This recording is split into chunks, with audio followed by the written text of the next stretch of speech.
Well, hello everyone. Good afternoon. Welcome to Torah L'Chayim with your host, Rabbi Anibal. Thank you so much for inviting me into your homes, into your offices. Who knows where you are right now, but it's great merits to you for taking time during the day to study a little bit of Torah. This is one of the mitzvot for the Jewish people, to study Torah every day. Welcome, Andrea. Andrea Royave is here. And let's be welcome. Here you are. Great to see that you join us today. Also, Jerome Fomin, Corey Rosenfeld, Priscilla Kerr is here. And let's see who else. If you're around there, please use the chat. Say hello. Don't be shy. Judy Sharak is here. Welcome, Judy. Great to see that you came today. Randy's here. Welcome, Randy. Oh, Corey. Okay, you have to leave. Okay. The class is going to be restreamed at 8 p.m. Central Time. If you are missing parts of this, don't worry, we got you covered. I always like to stream a repeat. It's very easy in these days because of the software we use. So it's why not? Why not if you have the technology? Ruben Gonzalez is here. Actually, sorry. Shlomo and Rivka. Welcome, guys. Welcome to the class. Yeah, Shlomo, you have to change your name on YouTube. Yep. Okay, so today we are going to continue studying Pirkei Avot. I can't believe it's been 5 weeks. 5 weeks studying Pirkei Avot, and we still have a couple more weeks. Maybe if you like it, guys, we can continue for a little longer. I really like to teaching Pirkei Avot. Amparo Goldman is here. Welcome to the class. Torah Stuffy. Great. So week number 5 of Pirkei Avot. And again, I think I was comparing what I was teaching with the way other people are teaching Pirkei Avot. Usually teachers go sequentially, right? Pirkei Avot chapter 1, Mishnah 2, Mishnah 3, and so forth. I realized that I'm doing is I'm going by themes. I just like to talk about a theme, something about our lives, and then to try to connect with different Mishnayot of Pirkei Avot, which I know is a little unusual. I didn't realize that we are jumping back and forth of different chapters, but it's more about the theme than the order of Pirkei Avot. And today you will see that's the first Mishnah that I have for you is coming from chapter 2, and the second one is coming from chapter 1. But there is a reason for that. Hopefully you will be able to see it. So yeah, today's theme is all about hard work. Working hard in life. Is it important? Maybe you shouldn't work so hard. Is a good Jew a workaholic person? What do you think? Is the right? It should be a balance. You should try to work as little as possible. I don't know. I wanna know your opinion before we start reading the commentaries of different rabbis, including this rabbi. But I want to know your opinion first. Amparo Goldman is a Torah study with Rabbi Mas. Okay, and smiley faces. I like that. I like smiley faces. Yeah. Okay. So, without any further delay, Jerome Fomin, you said balance. Priscilla Kerr, you said balance. You might be a workaholic. That's okay. But, Priscilla, you may not be so wrong after all. Randy Lodingers, work smart, not hard. Ruben Gonzalez, hard work to improve yourself day and by day. Actually, Shlomo said, hard work to improve ourselves day by day. Okay. So let's go to the first text. As I told you before, It's from Pirkei Avot chapter 2. I'm going to read for you Mishnayot 20 and 21. And remember one more time, the Pirkei Avot doesn't have chapter and verses, you have chapter and Mishnayot. So every paragraph is not a verse, it's a Mishnah. Okay? And Priscilla says, I think every Jew is a big workaholic. Well, not every Jew. Come on. We can't generalize like that. But yeah, many people, but not everybody. Not everybody. So, okay. So let's go. Let's get to it. Hard work. Pirkei Avot, chapter 2, Mishnah number 20. It says, Rabbi Tarfon. Remember that name. Okay? I love this guy, what he said. I'm wondering, I would like to know his daily routine to better understand the context of his words. But we're going to get there. Rabbi Tarfon said, the day is short, the work is much, and the workers are lazy. And the reward is great, and the master of the house is pressing. That's part 1 of Rabbi Tarfon. That's Mishnah 20. Now, Mishnah 21, he continues. He said, Rabbi Tarfon, used to say, it is not your responsibility to finish the work, but neither are you free to desist from it. If you have learned much Torah, your reward will be much. And the master of your work is trustworthy to pay you the wage for your activity. And now, the giving of reward to the righteous is in the future to come. In other words, if you see the Hebrew say laTorah lavo, but most rabbis agree that he's talking about the world to come after we die. Okay? Although if you read this text literally, laTorah lavo, it may be in the future in this world, but most rabbis agree that he's talking about that the real reward is coming from the Olam Haba after we died. Okay? So now that I read this, what is your first impression? That what kind of life should we live? And what should be our approach to work or to work hard? What do you think? I want to know your comments. Please type it in the chat. It's very important. What side? That side is the chat? Yeah, I think that side is the chat on YouTube and Facebook. Maybe someday. The right side? I don't know. Okay? So what do you think? And again, Rabbi Tarfon is clearly here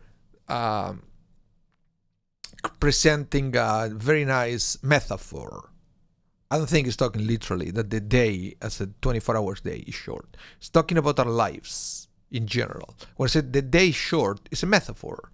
It means that, hey, we don't know how long we are going to be in this world. But even if you live 120 years, if you compare that towards human history, that's nothing.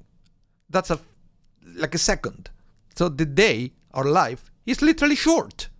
We don't have much time. I said, and the work is much. We come to this world to fulfill a task. And we have so much to do. So much to do. And the worst part is most of the time we know it. We know that we have lots of things to do.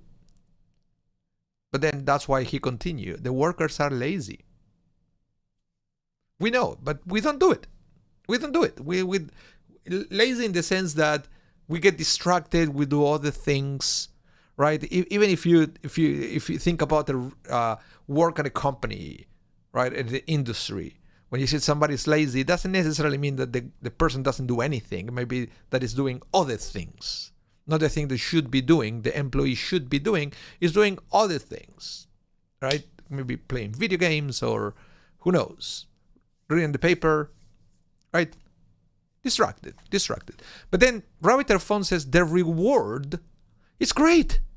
I said, how can you be lazy when you know that you will be compensated based on how much you work? Remember, put it in the context now of your lifespan. And that's why the part 2 to the text was so necessary, talking about, the reward. People say, I work hard, I do all these things, and, I don't feel like I'm doing much. Well, know that your real reward is in the world to come. But if you knew that, if you knew the kind of reward that is waiting for you, if you don't waste time, if you knew that, you wouldn't be wasting time. That's why we study. That's why we study, right? And the master of the house is pressing. So God is watching. Every step, it's something that comes to our attention every high holidays, right? It's part of the liturgy, part of the prayers of the high holidays. Let's see. I think I'm talking too much and missing some messages here. Amparo, what do you say here? Let me see. It says, our sages work very hard. Moses dealing with people. God worked very hard since creation until now, but he gives us the Shabbat day to rest and holidays. Okay, but even if you compare that with God, God worked for 7 days and rested for one, right? Not the other way around. It's not that God worked for 1 day and rested for 6. Karen Farkas, you say, I have a sign on my office wall that says, it is the greatest of all mistakes to do nothing because you can only do a little. Do what you can. That served me well for many years. Nice. Very nice. And that's basically what Rabbi Tarfon also said here. He said it's not your responsibility to finish the work. Don't feel that it is all or nothing. That's what it is. Some people think that it's all or nothing. And if it's not all, well, I will do nothing. And we get trapped into that mindset that if I cannot do all, I will do nothing. Yeah. Rabbi Tarfon is clarifying that, so we won't follow that ill advice. So who was Rabbi Tarfon? Remember, I promised you that I wanted to always give you a little bit. Okay, before I do that, Howard, let's see. Written by a rabbi in his time from a male point of view. Why male point of view? I think this applies to male and females, right? It's I think it applies for everybody, but I think Rabbi Tarfon wasn't specific on purpose. It's not talking about any specific task or type of work. He said work in general. Work in general is talking about different people responsibilities or sense of purpose. That I understand that at different times of history, the sense of purpose changed, right? It's yeah. So who was Rabbi Tarfon? Let's read a little bit about him. And by the way, yeah, you can see there. I put a photo of the grave. It's in Upper Galilee in Israel. So if you go to Israel, you can actually go and visit and even pray at Rabbi Tarfon's grave, which is pretty cool. You will see that many people do that. They go and pray at the graves of these great sages that we've been reading for the last 5 weeks. Okay, so he was a colleague of Rabbi Akiva. Okay, so let's like his colleague Rabbi Akiva, the Tana. Remember who were the Tanaim? You remember that? If you do, type it in the chat. I'm testing your memory.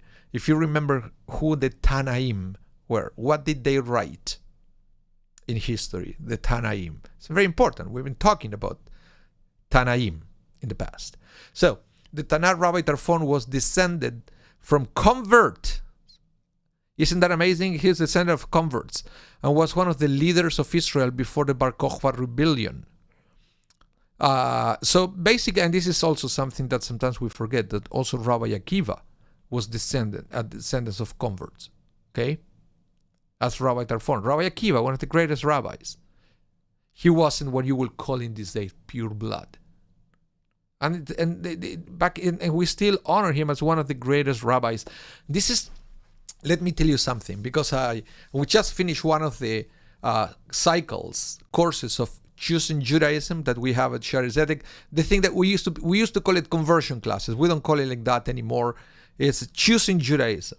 Okay, we just finished it. I always like to have at the time of the Beit Din for every candidate. I always tell them that once you go to the mikvah to become a Jew, you don't become a convert. That's why we don't call it conversion anymore. You don't become a convert. You become a Jew.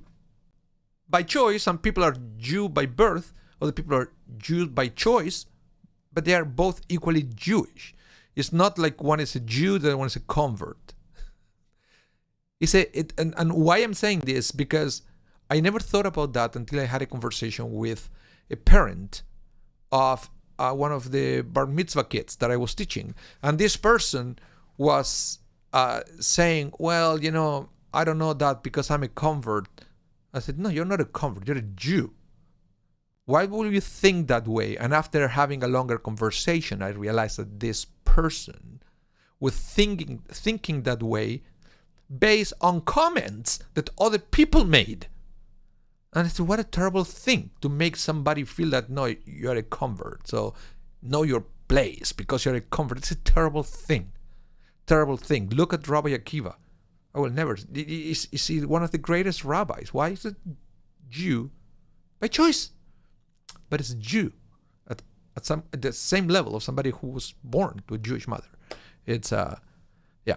Anyway, my little rant here, because I remember how upset I was when I had that conversation, and even more upset when I realized that person was not alone on developing that mindset because of what other people unfortunately said to them.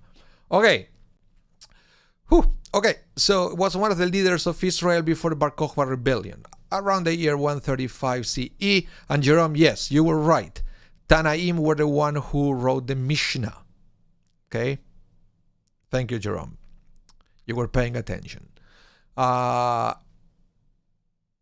He lived in the city of Lod and died approximately in the year 130 CE. The name Tarfon is a form of Greco-Roman name Tryphon. He was a person of wealth and stature who studiously avoided personal honor or gain.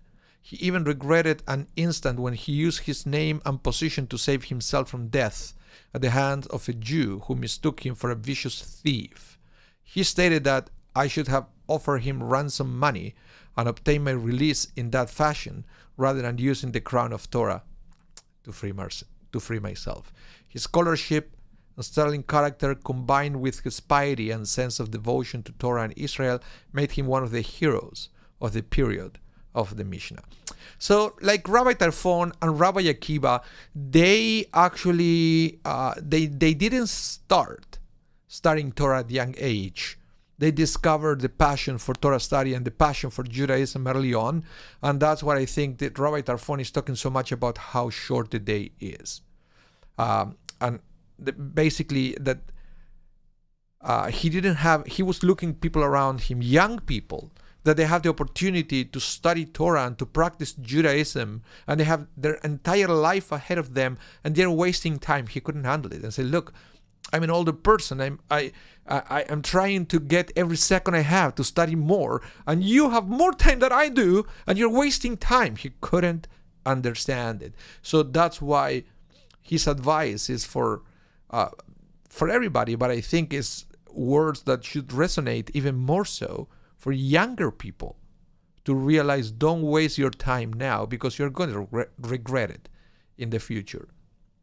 Most people regret it anyway, and they will say, oh, I wish I would have pay attention to the advice that I received in the past, right? They would say that, I wish I pay attention, I don't know what I was thinking, but that's okay. That's okay, but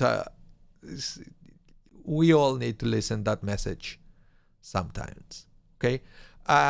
So that's one thing that happened with all that generation. People who embraced Judaism later on, they couldn't understand how younger generations were wasting their life or their time doing other things. In fact is, the Torah itself made it clear that the day is short in the sense that our life is not endless. And there is a before and after in the Torah. Because remember that people at the beginning, when you go to the early section of of Genesis, it looks like people were living up to 1,000 years. And then if you live 1,000 years, even though it's still a finite time, you can say that, okay, you have time. You have time. I would guess if somebody have 1,000 years, you can actually learn Torah and Talmud in 1,000 years and do things and yeah. But things change. Remember that? Remember when things change? And I will show you the text here. This is Genesis and already chapter 6. This is what happened. In time, when men began to multiply on earth and daughters were born to them, the sons of God, we don't know what that is. I don't want to get into that, but just, it's a very obscure concept in the Torah. The sons of God saw that the daughters of men were attractive, and they took wives for themselves, whomever they chose. Adonai said, my spirit will not live in human beings forever, for they too are flesh. Therefore, their lifespan is to be 120 years. Okay? And that is when, again, it's a metaphor, but it's a, you know what? Don't think that you're going to live forever. From now on, you're going to have, actually, you want to feel that your life is finite. And we all feel it. I guess if you really live 1,000 years, you may not have that sense of urgency to do things. Okay? It doesn't mean that you shouldn't have it, but I will guess if you live 1,000 years, you don't have it. Naturally. You may have to develop it, but by living around 100 years, right, we do have it. We do have it, naturally. But the thing is, even with that sense that we all have, nobody had to tell us that our life are finite. Sometimes we forget. Sometimes we forget and we do waste time. So it's a good reminder once in a while that we don't live forever, at least not on this earth, and the day is short and we have things to do.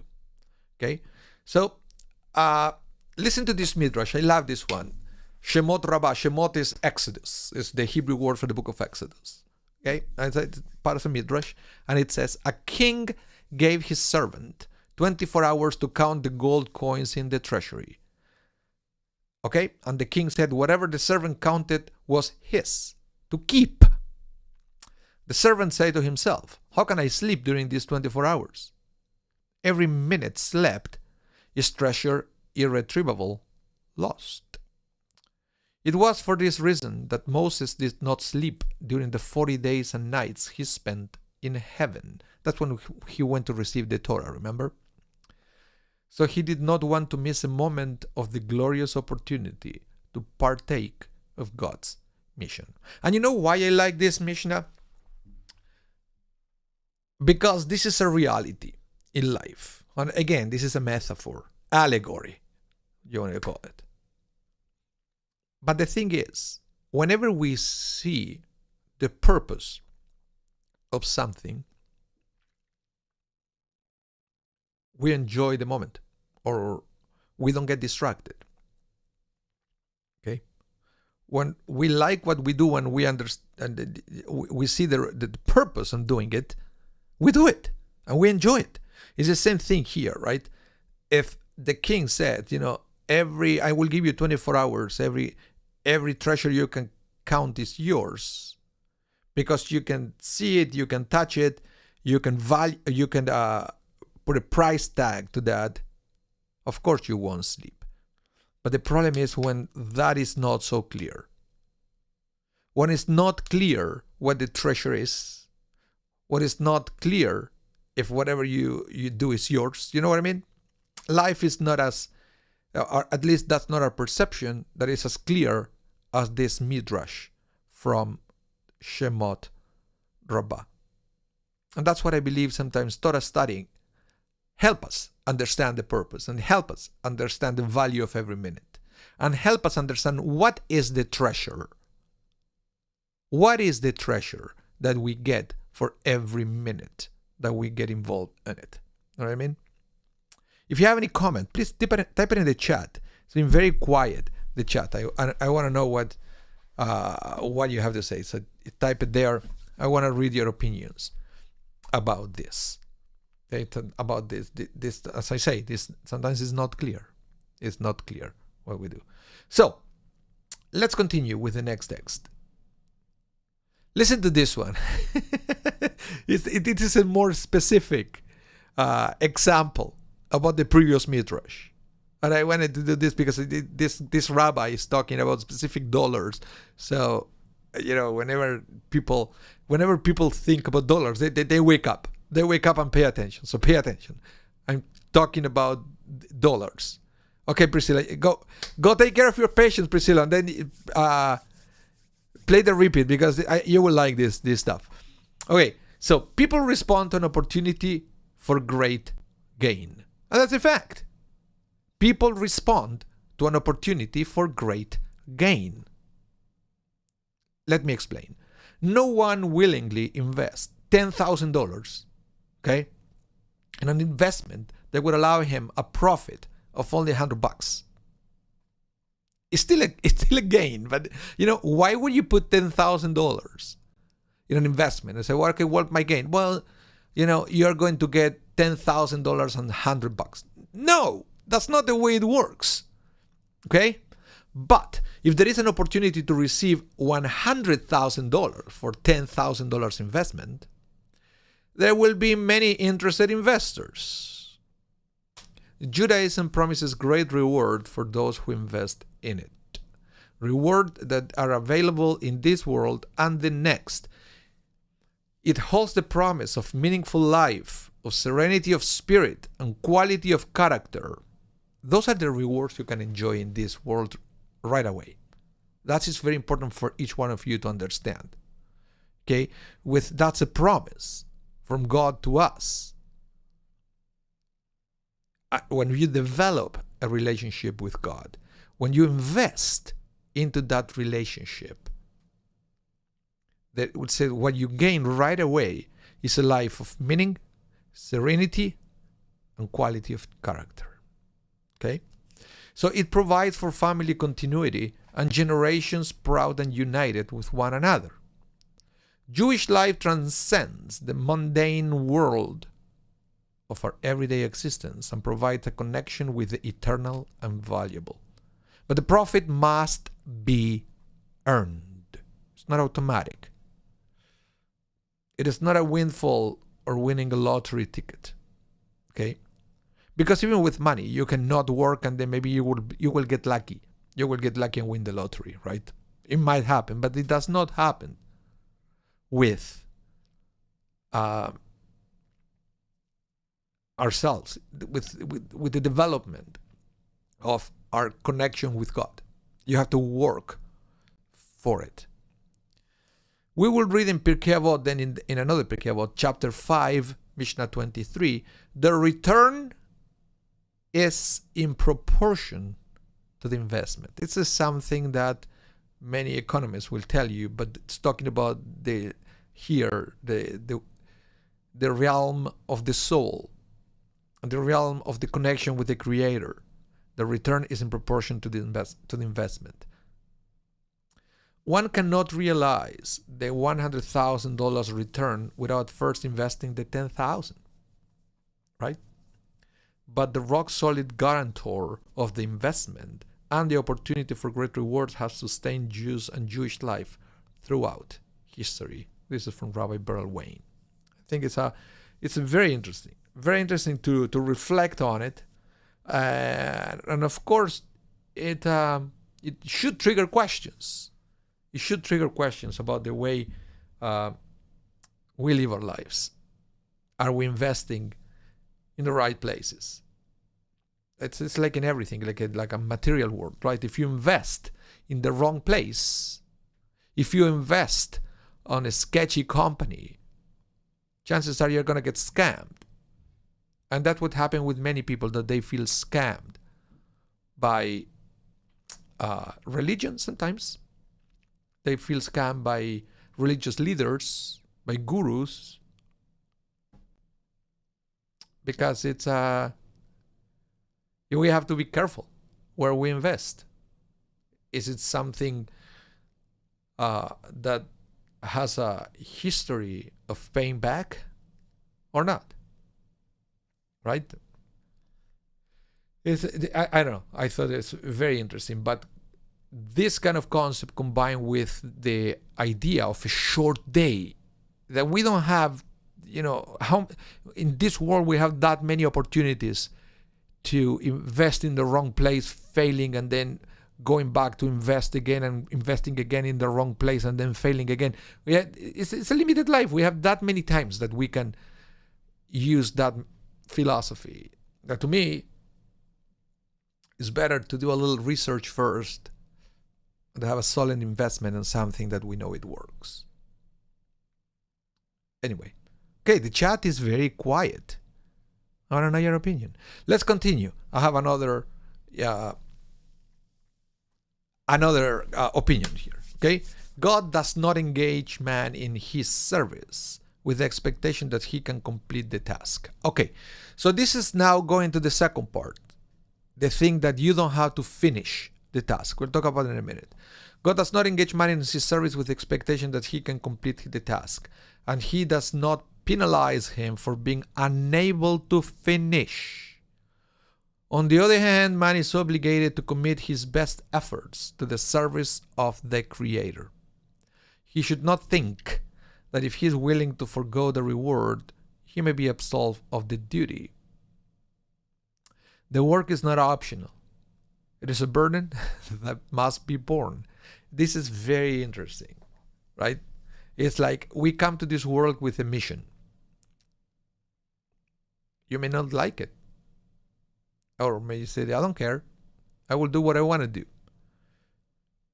But we come this world equipped for something specific. And the faster we realize what we are equipped for, I believe that the happier we are going to live in this world. And because we realize that we all know that different people are so different from each other.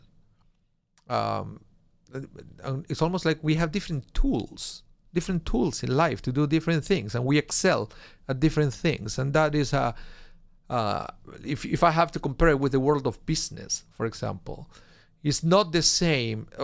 Let's say that you're a jeweler. If you're a jeweler, you're going to need a very specific tools, probably very small and precise, right? Just to make these little changes to a diamond. But if you're trying to use those tools, I don't know, to repair a street,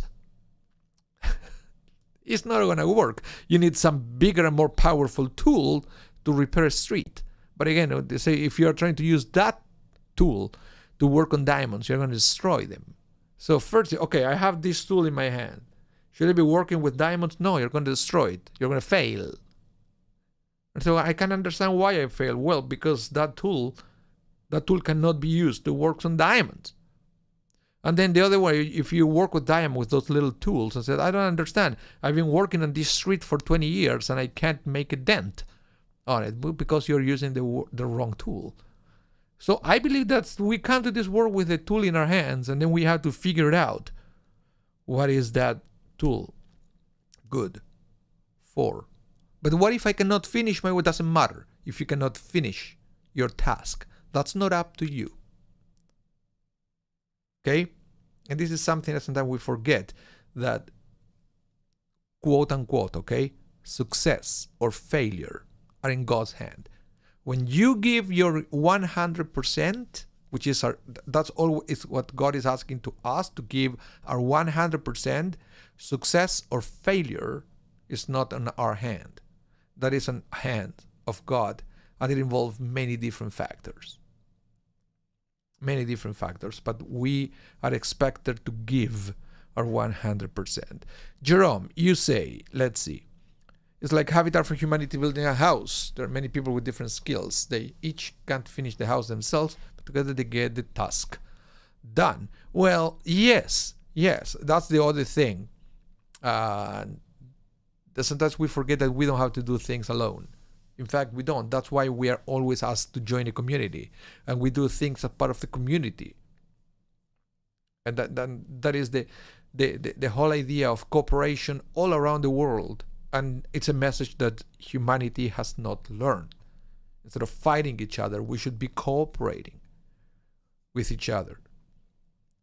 And even if you look the world as a whole, you will see that different sections of the world provide different things to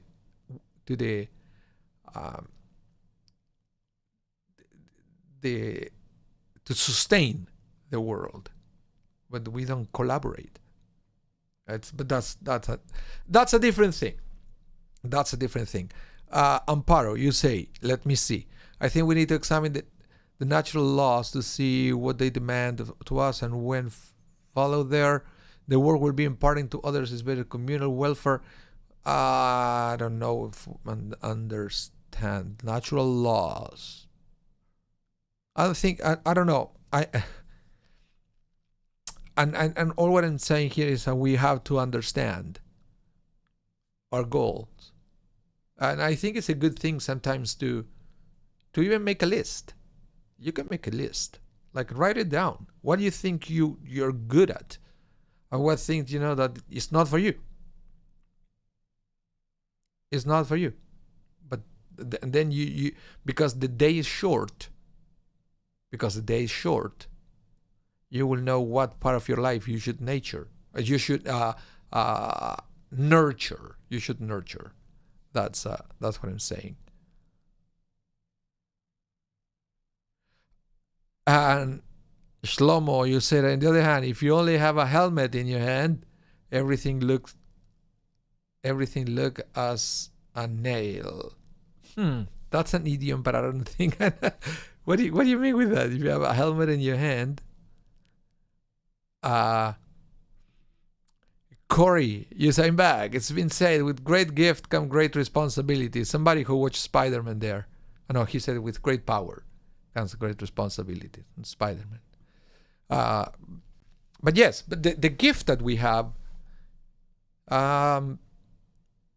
yeah, but isn't it? I think it's great when you discover your gift. Some people do, and they will tell you the pleasure of discovering your gift.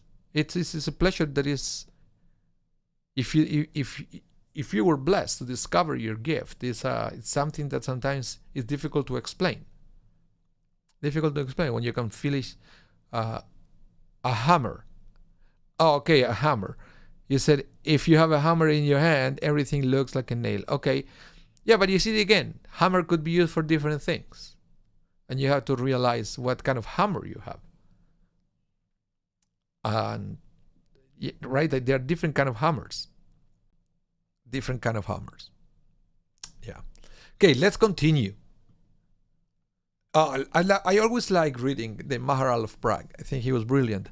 He said, one might believe, God forbid, that there is no reward for incomplete Torah study. Okay? He's not just talking about the Jewish part of the principle. Okay, most specifically about studying Torah. Because that's the other thing. One thing is everything we do for humanity, for the world, and the other thing is what we do for our soul, studying the Torah. Two different things. Same principle, but it applies to two different aspects of our life. One might believe, God forbid, that there is no reward for incomplete Torah study, just as an employer would not pay a builder for an unfinished house that is not usable, if there is no other worker to finish it. Okay? This Mishnah refutes that notion. The Torah was given to us so that we may labor at it. It is not necessary to finish it to accomplish the purpose of our creation. So this is the thing. That's why I always congratulate you guys for taking 1 hour of your week to study Torah. And you know, and I know, that it's impossible for you to learn everything in the Torah by just dedicating 1 hour a week. It's impossible, but doesn't matter. The fact that you dedicated an hour a week is what this Mishnah is talking about. You are getting the reward for that. You make the commitment, and God is aware of that. Studying Torah is not like building a house, which has no value unless it is complete. It is comparable to sowing seeds. Every seed sown is a completed task. regardless of whether one finishes the entire field. The study of Torah is similar. The value lies in the effort, and every additional effort is a completed task. Therefore, the reward is commensurate with the effort. And I like this because it's like sowing seeds. Like, there is no limit for that. Well, you would say, well, but my field is that big. But in general, if you can go and sow. You can go sowing seeds all over the world, and it's an endless task. So studying Torah is the same thing. Every lesson you learn from Torah, like today, we are talking just about hard work. Well, what about all the other things about the character? The future. Now, we are planting the seed of understanding our responsibilities and every day and what kind of work we should be doing. And then if you learn something about it, this is what the Maharal of Prague is talking about. You completed the task of understanding that part of Torah. And that should be celebrated. That should be celebrated. And sometimes it's important to understand the power of today. And that should be for another time, to talk about the power of today, right? Because we all know people that they get stuck in the past, and because of situations that we live in the past, we cannot leave them behind, and we get stuck there, and we are not enjoying the present. Or some people are so freaking out about the future that they also don't enjoy the present.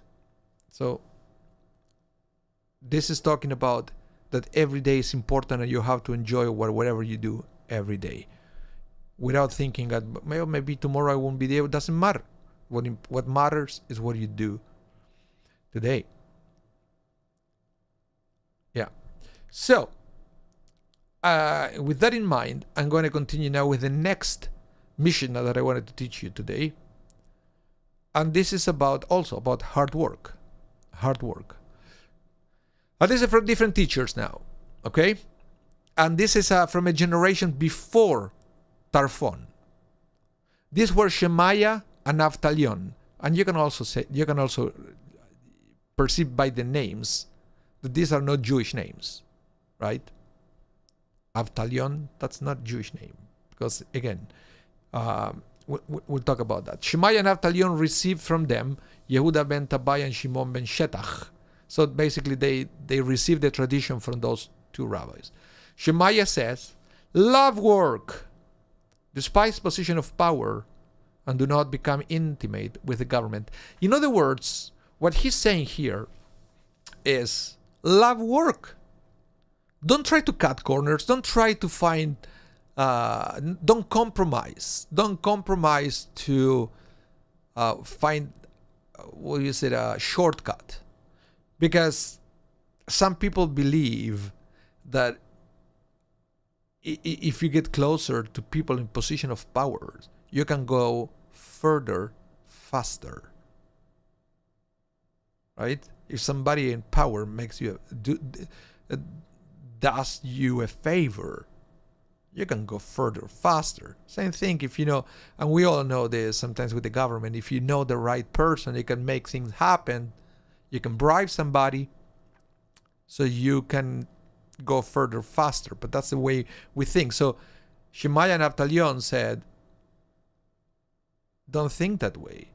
Just love work. Don't try to cut corners, especially knowing unethical ways. But sometimes it's a temptation. I said, no, that's not the Jewish way of doing it. Okay? But again, it says, love work in Hebrew is ehov et hamelacha. It's the same word that we use when it says love your God with all your heart, with all your soul, with all your might. Same word that the Torah says love your God. It says love work. It's a good thing. It's a good thing. We are in this world to work. That's why we are here. Okay, so who were these two rabbis, Shemaiah and Avtalion, quickly? So these were not Tanaim. This was from the generation before the Tanaim. They were Zugot. Remember the Zugot, where it happened, I believe, for 5 generations, that there were a pair of rabbis leading that generation. Only two rabbis. Reminds me a little bit of the Star Wars, the Sith. Remember, only two. Two they are. Can't remember the words of Master Yoda explaining that with his funny grammar. But he was talking about only two. But this is the same, only two. So let's see. This Zugot means pair, by the way. Zugot were descendants of converts. Again. The Talmud traces their ancestry as far back as the Assyrian emperor Sanherib, who conquered the northern kingdom of Israel and laid siege to Jerusalem during the time of the prophet Isaiah and the reign of the righteous king Ezekiah. Ironically, from this unsavory lineage came 2 great men who advanced the cause of Torah and tradition among the people of Israel. After the death of Queen Shlomzion, her 2 sons, Hyrcanus and Aristobulus, fought over succession to the Hasmonean throne. The Sadducees regained power. The Jewish people were subjected to an ongoing political power struggle and were severely demoralized by the cynicism and corruption it brought. Remember that?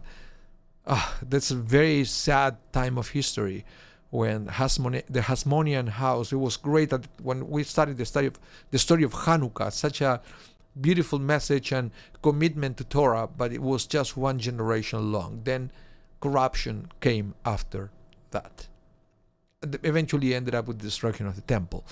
Okay, so Shemaiah and Avtalion stood above the dispute. They labored to imbue the nation with a love of Torah and adherence to tradition and the Jewish vision that will transcend the bitterness, disgrace, and destruction of the political power struggle. They saw past the politics of the moment and focused on creating an eternal people that will survive all historical events by its loyalty to the Torah and God of Israel. Do you understand this? This is why it's so important to understand a little bit of the background of the rabbis who say those Mishnayot in Pirkei Avot. When you read these and you understand the political situation around Shemaiah and Avtalion, it's even more amazing what they said. You know what you're supposed to be doing. You know your purpose. Fulfill your purpose. Work hard, right? And don't try to cut corners by getting closer to the government, like many other people try in those days to advance their position, and they all failed. Sometimes you have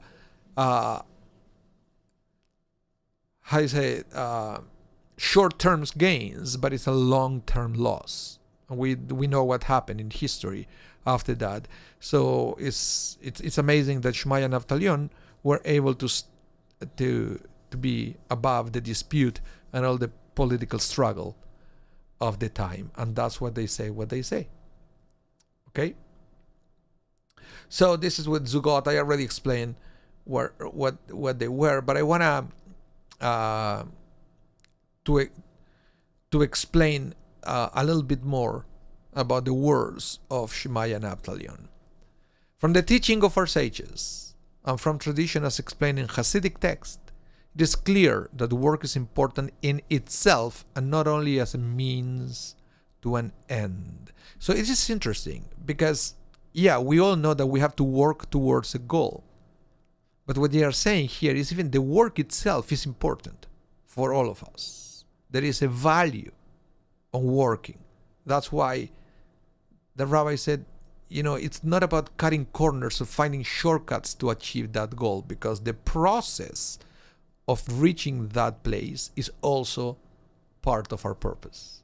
The process is part of our purpose. Not only does work use up a person's time so that he does not remain idle, thus avoiding sin. This is amazing.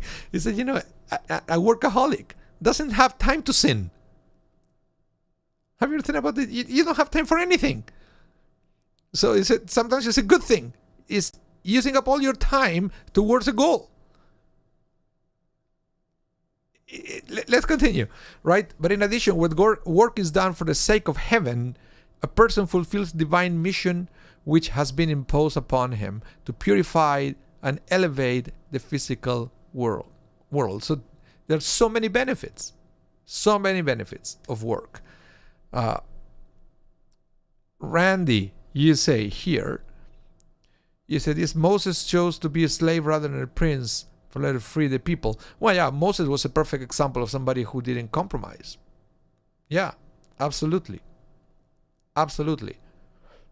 Because he could have thought at the time, well, if I choose to be a prince of Egypt, I will have more resources at my disposal, for me to use to free these people. Maybe I can use some kind of internal. No, Moses chose a different way. It's amazing the way he did it. I don't know how many people in this generation will actually think like him. It's very difficult when we always try to lobby towards a result.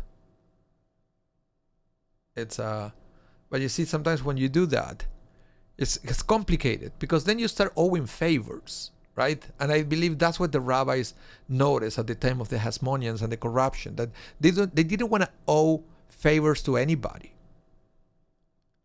That's the thing, because it's always, I do this for you today, but tomorrow you have to do this for me. And what are they going to be asked? That's the thing. And I have one here. Let me see. Hold on. This is a text.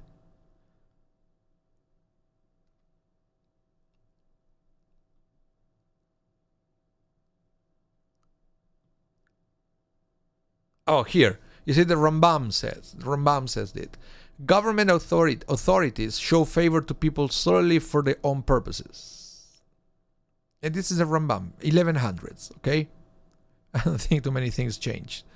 An intimate relationship with them is dangerous. Since the moment they no longer stand to gain anything from the association, the relationship will be summarily terminated. In addition, maintaining this relationship demands an overwhelming degree of servitude and allegiance. One's moral and spiritual principles tend to disintegrate as the drive to maintain the favor of the authorities becomes his most overriding concern. What about that? I think it's a brilliant piece of philosophy here that Rambam is saying. And he was a rabbi, he was a physician, and he was a philosopher. And again, as a physician, if you understand, again, you have to understand the Rambam, the Maimonides. As a physician, he was requested by powerful people to be their physician. And it was probably, he knew many important people, and was probably very difficult for him not to fall into the temptation of asking favors from them. But he understood, when you start asking too many favors, then you start owing favors. And then it becomes a more and more difficult relationship to keep. It doesn't mean that it's impossible. It means that it's complex. It's a complex way of doing it. That people who are in a position of lobbying, they understand this, and sometimes they're very successful keeping the limits very clear. Sometimes it's more difficult. It's more difficult. Okay? Well, we ran out of time, but I think this is a fascinating topic. Howard, you said in those days, but today there are countries who have transcended many of power corrupting issues. Yeah. And Randy, is so relevant today. Politicians, slaves to the donors. You got it, Randy. You got it. That's what I mean. It's very difficult. And this is something that the rabbis wrote it in the Mishnah 2,000 years ago to warn us about this thing, because they say, hey, Don't think that this is something that is going to change anytime soon. It's always present there. But I believe by warning us, it's something that maybe we have to learn to be strong in our limits. Because let's be honest, and I believe because everybody's purpose is different, maybe for some people's purpose in this world, it is to be in touch with the government. Maybe it is, but we have to be strong. Anyway. Okay. Thank you so much, everyone. Remember to subscribe to our channel. Very important. Subscribe to our channel if you haven't done so. And if you're in YouTube, hit the bell once you subscribe so you will be notified every time we go live or every time we upload something to our channels. Give us the thumbs up, this video. Feel free to share it. Comment on it. It's always good to read. It's always good to read all your comments. We love everything we receive from you guys. Thank you so much. This class is going to be restreamed tonight at 8 p.m. Central Time. And God willing, we are going to see each other again next week at noon, when we are going to study Pirkei Avot Part 6. Thank you so much. Have a wonderful day. Stay safe. Hope to see you soon. Bye, everyone.